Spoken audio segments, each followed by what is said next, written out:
À Madrid, c'est une idole qu'on imite, un personnage à qui tout supporter du Real rêverait de ressembler.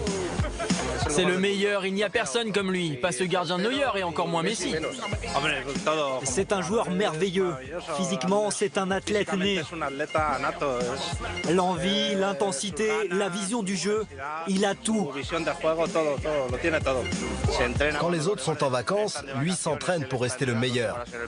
Il est unique. Aujourd'hui, il n'y en a pas deux comme lui.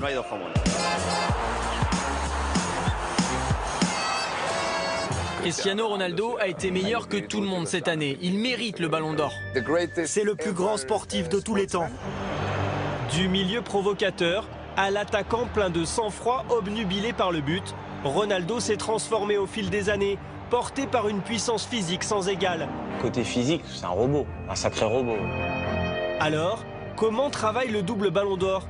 Que se cache-t-il sous le capot de la Formule 1 Ronaldo?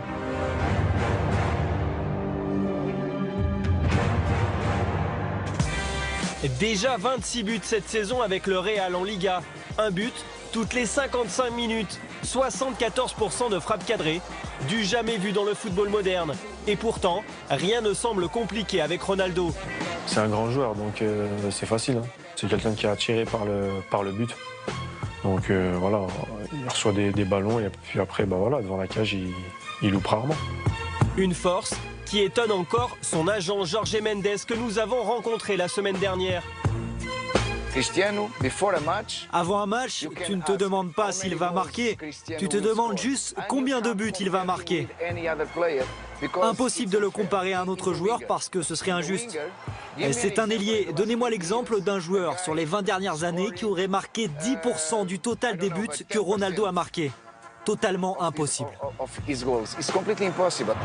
C'est à Manchester pendant 6 saisons que la machine Ronaldo s'est construite. David Bellion, son coéquipier de l'époque, se souvient d'un travailleur acharné qui voulait devenir le meilleur du monde. On sortait de l'entraînement où il y a déjà des sacrés bosseurs dans ce club. Et puis lui, il restait 1 heure sur le terrain tout seul, sur un grand terrain quoi. Tout seul, avec un ballon. Puis on prenait la douche, on allait prendre les voitures et il était encore tout seul à faire les dribbles qu'il fait, quoi, les passements de jambes, les trucs. Donc il le faisait tout le temps. Après un match avec Manchester où il n'avait pas bien joué, il dînait chez lui avec des amis. Et pendant qu'il mangeait, il regardait le match qu'il venait de disputer à la télévision. Et à un moment, il revoit une action où il avait raté un dribble. Il s'est levé de la table, est allé chercher un ballon et dans le salon a commencé à faire et refaire le dribble qu'il avait raté. Il n'est pas retourné à table jusqu'à ce qu'il y arrive. Mais que vaut la technique sans puissance? L'athlète portugais sculpte aussi son corps de manière méticuleuse. Quand il arrivait, il était déjà quand même assez costaud pour son âge. Mais bon, c'était pas la bête qu'il est maintenant. Une bête, un monstre physique façonné pendant des années à Manchester et au Real par le professeur Di Salvo que nous avons retrouvé au Qatar. C'était facile de développer son corps parce qu'il était dans la demande permanente pour s'améliorer. Il me demandait tout le temps comment il pouvait travailler en plus tout seul pour améliorer son haut du corps, ses jambes. Même les jours de repos, à la maison, il prenait le temps de faire ses exercices. Et il me demandait même des programmes pour avancer pendant l'été. Et quand ses coéquipiers font des pompes, lui rajoute une difficulté.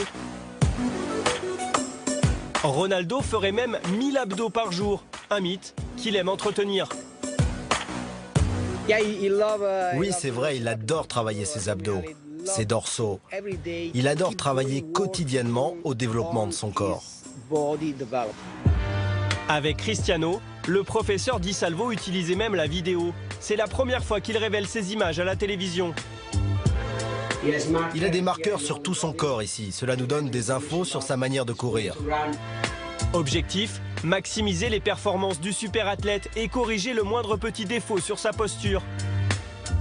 J'ai eu la chance de travailler avec de superbes joueurs, dont 6 vainqueurs du Ballon d'Or. Zidane, Figo, Nedved, Cannavaro, mais Cristiano reste le numéro 1 dans toutes mes évaluations. Une mécanique de précision qui permet à Ronaldo d'être rarement blessé. Tu peux éviter les blessures si tu travailles dur. Et il travaille dur. Il fait bien ses exercices, il fait aussi très bien sa récupération après les matchs. Il pourra jouer très facilement au plus haut niveau jusqu'à ses 37 ans. Il faut faire connaître le mode de fonctionnement de Cristiano pour montrer aux jeunes ce qu'il faut faire pour réussir. Ce n'est pas juste « hop, on va sur le terrain ». Cristiano sait exactement ce qu'il doit faire par rapport à la nourriture par exemple. Et il sait aussi qu'il doit faire la sieste pendant 2 heures après manger. C'est un bon vivant quand même, Cristiano. C'était pas quelqu'un qui savait pas s'amuser. Au contraire, c'était le premier à rigoler, le premier à imiter tout le monde. C'était quelqu'un d'équilibré. C'était juste qu'il travaillait plus que les autres. Équilibré, mais tout de même obsédé par la perfection, ce qui lui donne ce côté arrogant du joueur sûr de sa réussite.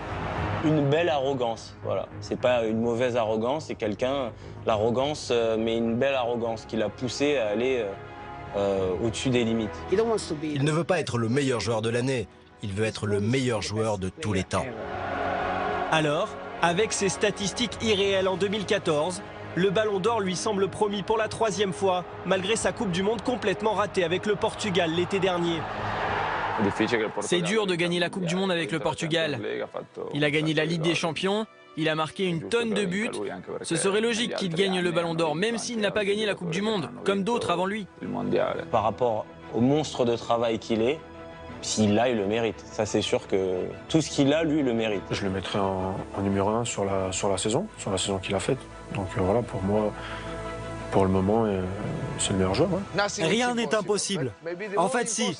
Il est impossible d'atteindre le niveau de Cristiano car personne ne pourra refaire ce qu'il fait.